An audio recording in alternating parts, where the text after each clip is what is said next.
नमस्कार मैत्रिणींनो, श्री स्वामी समर्थ. सोमवार दिनांक 29 जूनला वटपौर्णिमा आहे. हे तर आपल्या सर्वांना आता माहीत झाले आहेच.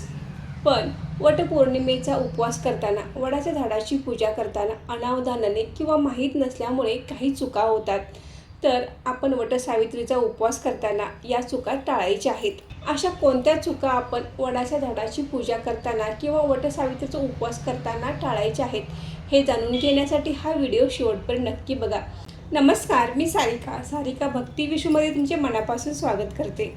वटसावित्रीचे हे व्रत पूर्वापार चालत आले आहे. प्रत्येक स्त्री हे व्रत करतेच, पण अनावधानाने किंवा माहीत नसल्यामुळे आपल्याकडून काही चुका होतात. ज्या मुलींचे नवीन लग्न झाले आहे त्यांना माहीत नसल्यामुळे त्यांच्याकडून देखील काही चुका होतात.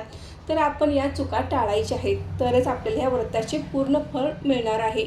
तर मैत्रिणींनो, या चुका आपण अजिबात करायच्या नाहीत.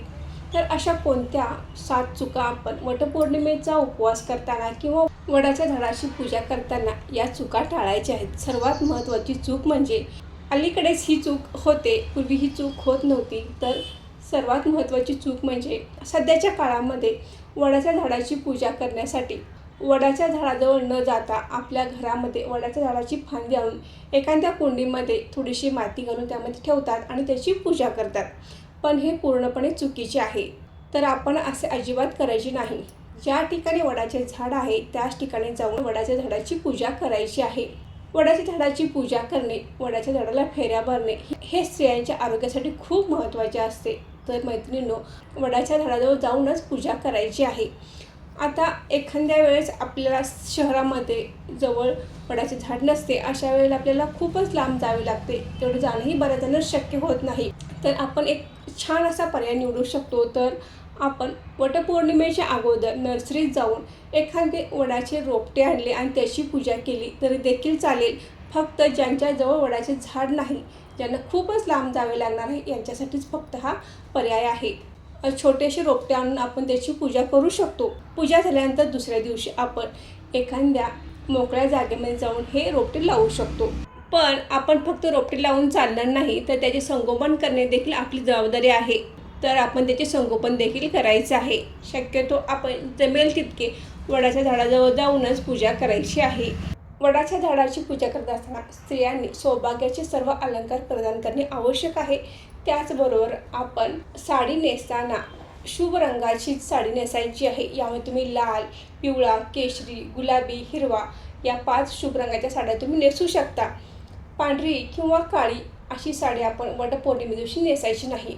आपण हरतालिकाच्या उपवासाला पांढऱ्या रंगाची साडी नेसू शकतो, परंतु वटसावित्रीच्या उपवासाला आपण पांढऱ्या रंगाची साडी नेसायची नाही. त्याचबरोबर आपण हातामध्ये बांगड्या घालणे आवश्यक आहे. त्याचबरोबर सौभाग्याचे सर्व अलंकार घालणे आवश्यक आहे. तिसरी महत्त्वाची चूक म्हणजे आपल्याकडून होती ती म्हणजे, वटपौर्णिमा तर दिवसभर आहे, शुभ मुहूर्तावर पूजा करायची तर आपल्याला आहेच, पण शुभ मुहूर्तावर काही जणांना शक्य होणार नाही. तर आपण 12:30-1 वाजेपर्यंत पूजा करू शकतो. पण मैत्रिणी, एक लक्षात ठेवा, सकाळी 7:30 ते 9 या वेळेत राहू काळ आहे. तर ही वेळ टाळूनच आपल्याला पूजा करायची आहे. तुम्हाला शुभ मुहूर्तावर पूजा करणे शक्य नसेल, दिवसभरात कधीही पूजा करू शकता, परंतु सकाळचा 7:30 ते 9 हा वेळ राहू काळ आहे. ही वेळ टाळून आपण पूजा करायची आहे. त्याचबरोबर काही स्त्रिया जॉब करतात, त्यांना सकाळी पूजा करणे शक्य होत नाही आणि सकाळच्या वेळेतच राहू काळ आहे. तर त्यांना सकाळी पूजा करणे शक्य होणार नाही. तर त्या दुपारी येणार असतील तर त्यांनी दुपारी आल्यानंतर सूर्यास्ताच्या अगोदर पूजा करायची आहे. सूर्यास्तानंतर आपण वडाच्या झाडाची पूजा करू नये. बऱ्याच जणांच्याकडून होणारी चौथी चूक म्हणजे, जो धागा आपण वडाच्या झाडाला गुंडाळणार आहे तो नवीनच आणायचा आहे. जुना घरातला वापरलेला धागा आपण वापरायचा नाही. तर आपण वटसावित्रीच्या व्रतासाठी नवीनच पांढरा धागा आणायचा आहे आणि तोच गुंडाळायचा आहे. त्याचबरोबर आपण वडाच्या झाडाला धागा गुंडाळल्यानंतर तो तोडून घ्यायचा नाही, तर तो तेथेच बांधून ठेवायचा आहे. आपण तो धागा तोडून आणायचा नाही. बऱ्याच वेळा असे होते की स्त्रिया वडाच्या झाडाची पूजा करत असतात. बऱ्याच जणांच्याकडून ही चूक होते की आपले पूजेकडे लक्ष नसते, तर आपण गप्पा मारत पूजा करत असतो. त्याचबरोबर गप्पा मारत वडाच्या झाडाला फेऱ्या मारत असतो. त्याचबरोबर फोटोसाठी पोजही देत असतो. तुम्हाला जी पूजा करायची आहे ती तुम्ही व्यवस्थित करा. त्यानंतर तुम्ही वडाच्या झाडाला फेऱ्या मारा आणि जे काही फोटो काढायचे आहेत ते नंतर काढा. आपण फेऱ्या मारताना, पूजा करताना अगदी मनोभावे आणि श्रद्धेने करायचं आहे. गप्पा मारत ही पूजा करायची नाही. त्याचबरोबर बघा, या दिवशी आपल्या घरी कोणी आले तर आपल्याला त्यांना रिकाम्या हाताने पाठवायची नाही. एखादी सुवासिनी आली तर आपण तिला हळदी-कुंकू लावायचं आहे किंवा तुम्ही सरबत किंवा तिची ओटी भरू शकता. जशी तुम्ही वडाच्या झाडाजवळ पूजा करताना आंब्याने आणि गव्हाने ओटी भरली आहे, त्याचप्रमाणे तुम्ही घरी आलेल्या सुवासिनीची देखील आंबे आणि गहू घेऊन ओटी भरू शकता. किंवा एखादी व्यक्ती आली असेल त्यांना पाणी वगैरे विचारा. एखादा भुकेला तहानलेला व्यक्ती आपल्या दारामध्ये असेल तर त्यांना खाण्यासाठी काहीतरी द्या किंवा पाणी पिण्यासाठी द्या. हे आपण अवश्य करायचं आहे, कारण आपले व्रत असते आणि या व्रताचे फळ आपल्याला या सेवेने नक्कीच मिळते.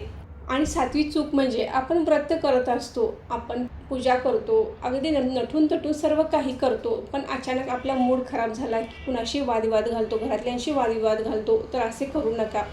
तर आपण व्रत केले आहे, पूजा केली आहे, तेवढेच मनोभावे आपण सर्व काही करायचं आहे. कुणाशी वादविवाद घालायचा नाही, घरातील किंवा इतर बाहेरच्या व्यक्तींसोबत वादविवाद घालायचा नाही. त्याचबरोबर आपण या दिवशी सत्यवान सावित्रीची कथा देखील वाचायची आहे आणि आपल्या पतीला आवर्जून आपण नमस्कार करायचा आहे. कारण हिंदू धर्मामध्ये पतीला परमेश्वर मानले जाते, तर आवर्जून वटपौर्णिमे दिवशी आपल्या पतीला नमस्कार करायचा आहे.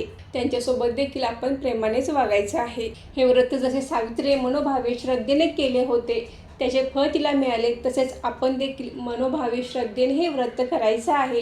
तर आपल्याला देखील या व्रताचे फळ नक्कीच मिळणार आहे. तर मैत्रिणींनो, आजचा व्हिडिओ येथे थांबवते. मी या अगोदर बरेचसे वटपौर्णिमेचे व्हिडिओ अपलोड केले आहेत, ते व्हिडिओ बघा, म्हणजे तुम्हाला वटपौर्णिमेच्या व्रताविषयीची माहिती मिळेल. तर मैत्रिणींनो, आजचा व्हिडिओ आवडला असेल तर व्हिडिओ लाईक करा आणि चॅनलला सबस्क्राईब करा. धन्यवाद.